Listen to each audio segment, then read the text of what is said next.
ஓம் சாய்ராம், ஜெய் சாய்ராம். என் அன்பு குழந்தையே, அருகில் இரு, சும்மா இரு. மற்றவற்றை நான் கவனித்துக் கொள்கிறேன். கவலைப்படுவதால் பயனொன்றும் கிடையாது.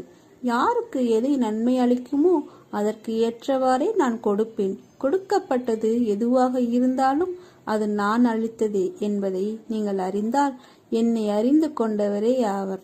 இல்லாததை பற்றியோ கிடைக்காதவற்றை பற்றியோ கவலைப்படுவதால் பயனொன்றும் கிடையாது. நன்மையை செய், விரோதங்களையும் வீண் வாதங்களையும் தவிர்த்துவிட்டால் இறைவன் உன்னை காப்பாற்றுவார். தீங்குக்கு தீங்கு என்பதை தவிர தீங்குக்கு பதிலாக நன்மையை செய். பிறருடைய சொற்கள் உனக்கு தீங்கிழைக்காது. தைரியமாக இரு. உனக்காக யாரும் இல்லை என்ற நிலை வரும்போது கூட உனக்காக நான் காத்திருப்பேன் என்பதை மறந்து விடாதே. எல்லாம் நல்லதாகவே நடக்கும். உனக்கு ஒரு ஆபத்து என்றால் உன்னை காக்க நான் ஓடோடி வருவேன். வாழ்வில் லட்சியமும் அதை அடைய வேண்டும் என்ற எண்ணமும் பொறுப்பும் கண்டிப்பாக இருக்க வேண்டும். அதே சமயம் எதையும் ஏற்றுக்கொள்ளும் பக்குவமும் வேண்டும். கஷ்டம் என்பது எல்லோருக்கும் வருவது. அதன் பிடியில் இருந்து யாரும் தப்புவதில்லை. இதை நீ தெரிந்தும் உணராமல் இருக்கிறாய். மற்றவர்களுக்கு கஷ்டம் என்றால் முன்னால் ஓடி போய் ஆறுதல் சொல்வாய். இப்போது உனக்கு கஷ்டம் என்ற நிலை வந்ததும் ஆற்றாமல் ஏதோ நினைத்து கொண்டு வாழ்வில் பிடிப்பில்லாமல் இருக்கிறாய். பிறந்தது முதல் தொல்லைகளுடனும் கஷ்டங்களுடனும் வாழ்கிறேனே என மீட்க யாரும் இல்லையே என புலம்புகிறது உன் மனம். எப்போது இந்த செய்தி உன் கண்களில் பட்டதோ அப்போதே நீ விடுதலையின் படியில் காலை வைத்துவிட்டாய் என்பதை நம்பு. இதுவரை இப்படி எதுவும் உன் கண்களில் படவில்லையே, இப்போது இந்த செய்தி உன் மனதில் நிற்கிறதே. அப்படியானால் உனக்கு விடுதலை உறுதியல்லவா? அனைவர் மீதும் கருணை கொண்ட நான் உன்னையும் பாதுகாப்பேன். நீ பிரச்சனைகள் தடங்கல்கள் எனும் கடலில் மூழ்கி இருக்கலாம். துக்கமும் வேதனையுமாய் படுகுழியில் அமிழ்ந்து போயிருக்கலாம். வருத்தப்படாதே. பொறுமையை கடைபிடி. கவலையை விட்டொழி. அமைதியாயிரு. உனது துக்க நாட்கள் முடிந்து போயின. எனது இந்த வார்த்தையை நம்பி என் மீது விசுவாசம் கொள். மனம் புண்ணாகி போனதே என வருந்தாதே. இதோ என் மென்மையான கரங்களால் உன்னை வருடிக்கொண்டு உன் பக்கத்தில்தான் நான் உனக்காக இருக்கிறேன். நீ விரைவில் அனைத்து இன்பங்களையும் பெறுவாய். உனது வேண்டுதல் கேட்கப்பட்டது. அது நிறைவேறியே தீரும்.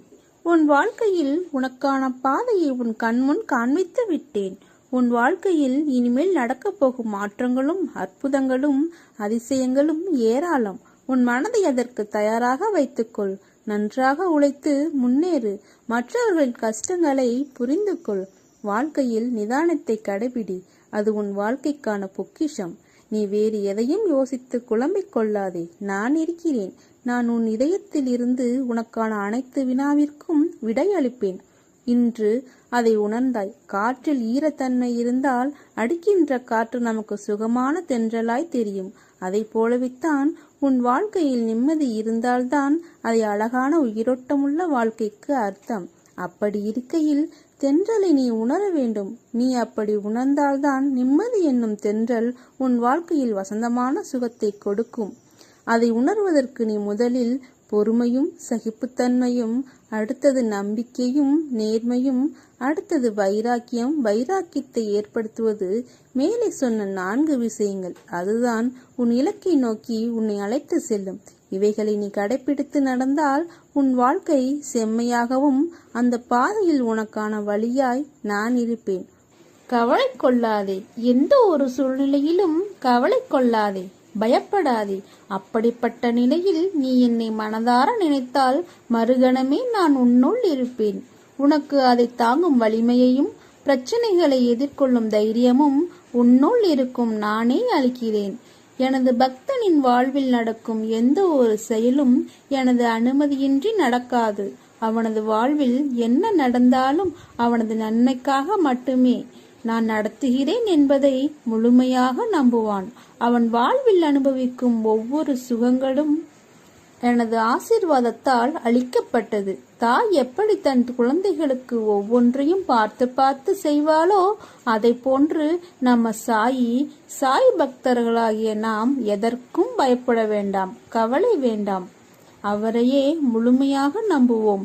நடக்கப் போகும் அற்புதங்களை மகிழ்ச்சியோடு அனுபவிப்போம். நீயே அனைத்தையும் கடந்து நானே கதி என்று என்னை நம்பி என்னிடத்தில் ஒப்படைத்து என்னை விடாமல் பூஜித்துக் கொண்டிருக்கிறாய். உன்னை வழிநடத்தும் ஆசான் நான். உன்னை வாழ்க்கையில் அனைவரும் வியக்கும் வண்ணம் உயர்த்துவதே எனது கடமை. நான் இருக்கிறேன், நம்பிக்கை இழந்து விடாதே. அனைத்தும் என்னையே சேரும். எதுவாக இருந்தாலும் என்னிடத்தில் சொல்லிவிட்டு செயல்படு. என் பரிபூரண ஆசீர்வாதம் உனக்கு எப்போதும் உண்டு. உனது கர்ம பலன்களை விலக்கி உன்னை வாழ வைப்பது எனது பொறுப்பு. பொறுமையாக இரு. இது பாபா சொன்ன சத்திய வாக்கு. இனி எல்லாம் நல்லதாகவே நடக்கும்.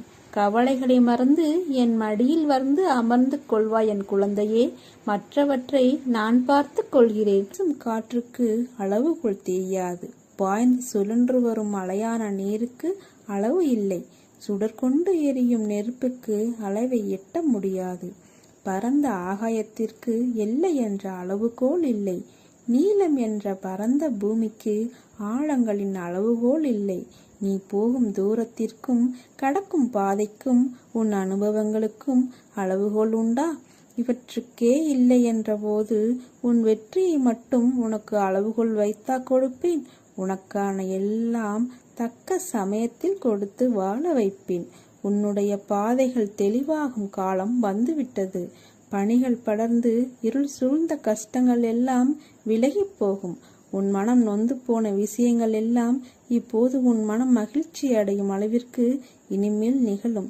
நிம்மதி என்ற மலர் உன்னிடத்தில் இனிமேல் தென்றலாய் வசந்தமாய் வீசப்போகிறது. நீ எதற்கும் பயப்படாதே, கலங்காதே.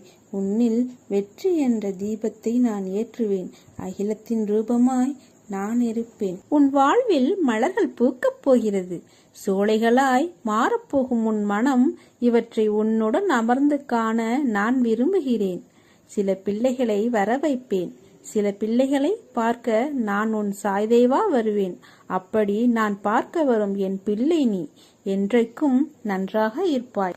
ஒருவன் தன் உடலில் சரிகை துணிகளை கட்டிக்கொண்டு ஆடம்பர அலங்காரத்துடன் இருக்கிறான். மற்றொருவன் கந்தை துணியை உடுத்திக் கொள்கிறான். இரண்டின் பலனும் உடலை போர்த்திக் கொள்வதே அன்றி வேறில்லை. அறுசுவை உணவோ கூழோ எதை உண்டாலும் முடிவு ஒன்றுதான். வயிறு நிறைந்து பசி தீருவதே அது. அதுபோலத்தான் சாய்பாபா நம்மளுக்கு 11 உபதேச மொழிகளை பொன்மொழிகளில் நமக்கு கூறியிருக்கிறார். அதை சற்று பார்ப்போமா? ஸ்ரீரடி தலத்தை எவன் மிதிக்கிறானோ அவனுடைய துன்பம் ஒரு முடிவை அடைந்து சௌகரியத்தை அடைகிறான். துவாரகமாயை அடைந்த மாத்திரத்தில் பெரும் துன்பத்திற்கு உள்ளவர்களும் மிகுதியான சந்தோஷத்தை அடைவார்கள்.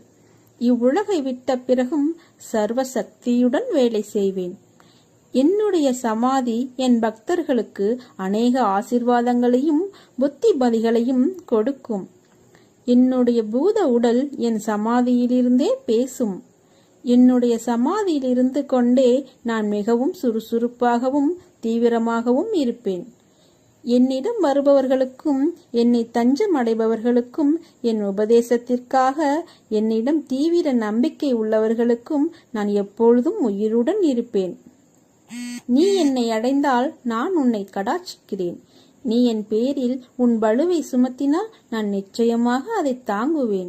நீ என் உபதேசத்திற்காகவும் உதவிக்காகவும் என்னை அடைந்தால் அவைகளை உடனே நான் உனக்கு கொடுப்பேன். என்னுடைய பக்தர்களுடைய வீட்டில் ஒருபோதும் தேவை என்பதே இருக்காது. உனக்காக நான் வருவேன், கலங்காதே. இதுவரை கண்ணீரை மட்டும் கண்ட நீ இனி உன் வாழ்க்கையில் ஜெயிக்கப் போகிறாய்.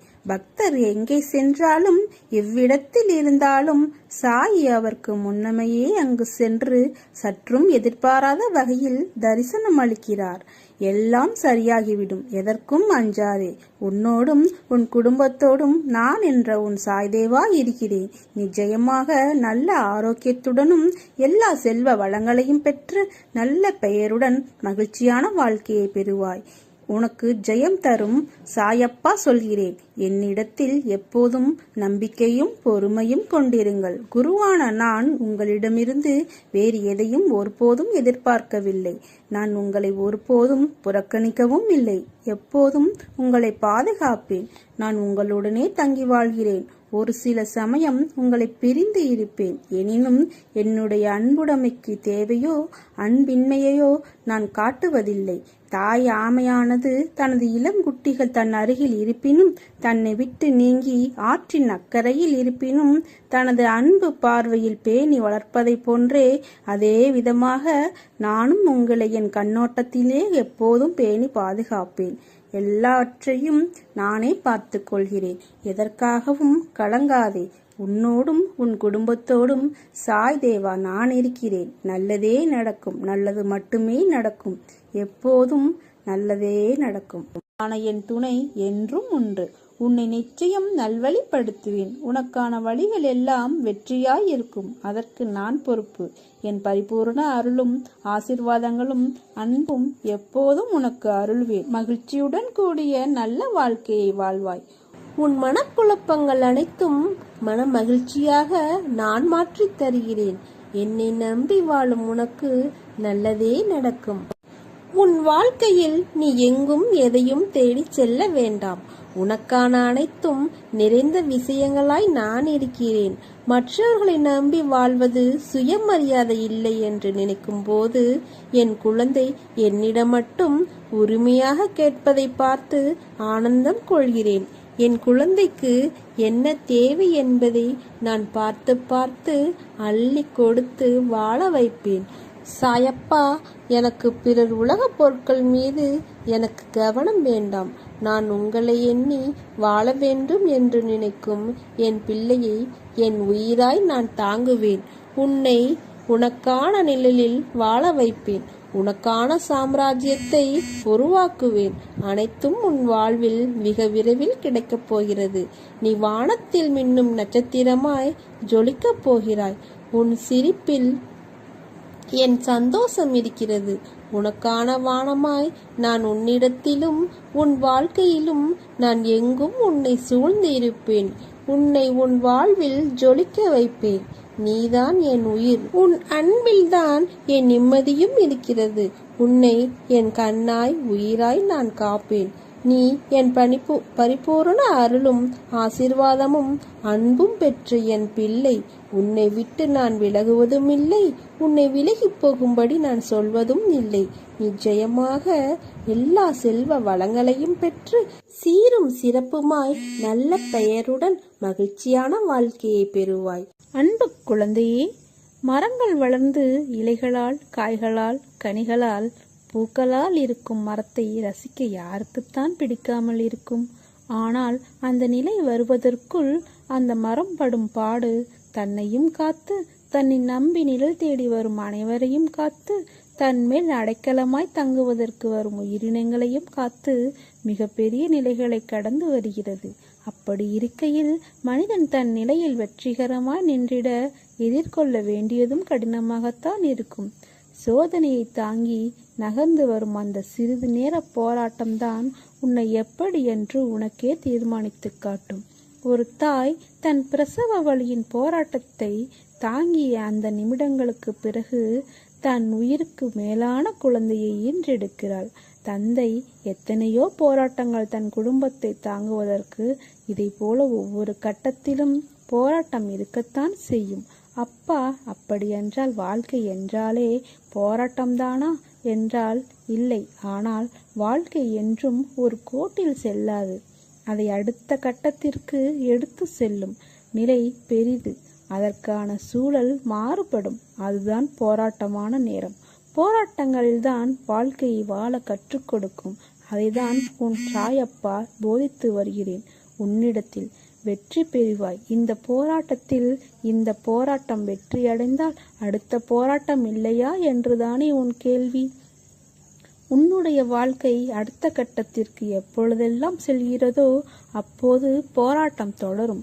இந்த போராட்டத்தின் வெற்றி என்பது மிக விசேஷமானது. எதனால் என்றால் உன் வாழ்க்கைக்கான முதல் தளமான போராட்டம்தான். நீ எப்போது எதிர்கொள்வது, அதில் வெற்றி பெற்றால் பக்குவம் என்ற பொக்கிஷமாக மாறுவாய். அதனால் தானே கூறுகிறேன், நீ என் பரிபூரண அருளும் ஆசீர்வாதமும் அன்பும் பெற்ற என் பிள்ளை. உன்னை என் இருதயத்திலிருந்து சுமந்து அரவணைப்பேன். உன் தேவைகளை பற்றி அதிகம் யோசிக்காதே. சரியான நேரத்தில் உன்னை தேடி வரும். உனக்கு எப்படி கொடுக்க வேண்டும் என்று எனக்கு தெரியும். எல்லாம் நன்மைக்கு. விரைவில் புதிய அத்தியாயம் உன் வாழ்வில் நடைபெறும். காத்து கொண்டிரு. உனக்கு பிடித்த ஒன்றை தரப்போகிறேன். நிரந்தரமில்லாத இந்த உலகத்தில் எதன் மீதும் ஆசை வைக்காதே. எதுவும் நிரந்தரமில்லை. இருக்கும் வரை மகிழ்ச்சியாக இரு. பணிந்து போக தெரிந்து கொள். தவறில்லை. உறவுகளை வெறுக்காதே. ஒரு நாள் நிச்சயம் விடியும். உன்னை புரிந்து கொண்டு உன்னை தேடி பிரிந்த உறவுகள் ஓடி வரும். யாராக இருந்தாலும், உடன் பிறந்தவர்களோ இல்லை நெருங்கிய நண்பர்களோ இல்லை நம்பிக்கையான உறவுகளோ, கேளிக்கையாக நினைத்து பேசாதே. ஏளனமாக பேசாதே. நீ காண்பது அனைத்தும் மாயை. இந்த பரந்த உலகத்தில் அறிமுகமாக அனைத்தும் மாயை. எதுவும் நிரந்தரமில்லை. விட்டு சென்றவர்களை நீ தேடி போக தயாராக இரு. தவறில்லை. ஒதுக்கி வைத்து பார்த்து ரசிக்க நினைக்காதே. உன் தலைமுறை செழிப்பாக இருக்க எதை வேண்டுமானாலும் செய்யலாம். தவறில்லை. உனக்கும் எனக்கும் பூர்வ ஜென்ம புண்ணியம் இல்லை என்றால் நாம் வாழும் வாழ்க்கைக்கு அர்த்தமில்லாமல் போய்விடும். உனக்கு குருவாக இருப்பது கூட அர்த்தமில்லாமல் போய்விடும். நீ செய்த தவறுகள் பாவங்கள் அனைத்தும் பூர்வ ஜென்ம புண்ணியத்தின் காரணமாக மன்னித்து உன்னை அதிலிருந்து விடுவித்து உன்னை எனது பக்தனாக செய்திருக்கிறேன். நான் வியக்கும் வகையில் என் சொல் கேட்டு நட்புடன் அன்புடன் கோபங்கள் தவிர்த்து நடந்து கொள். நான் உன்னை உயர்த்தி காட்டுகிறேன். உன் முன்னேற்றத்திற்கு யார் வடிவில் எந்த விதத்தில் வந்து உதவலாம் என்று சிந்தித்துக் கொண்டிருக்கிறேன். கவலைப்படாதே. ஏதாவது ரூபத்தில் யார் வடிவிலாவது வந்து உன்னை முன்னேற்றி உனக்கு நிம்மதியான வாழ்வை தருவேன். என்மேல் நம்பிக்கை வை. நான் இருக்கிறேன் உன்னோடு.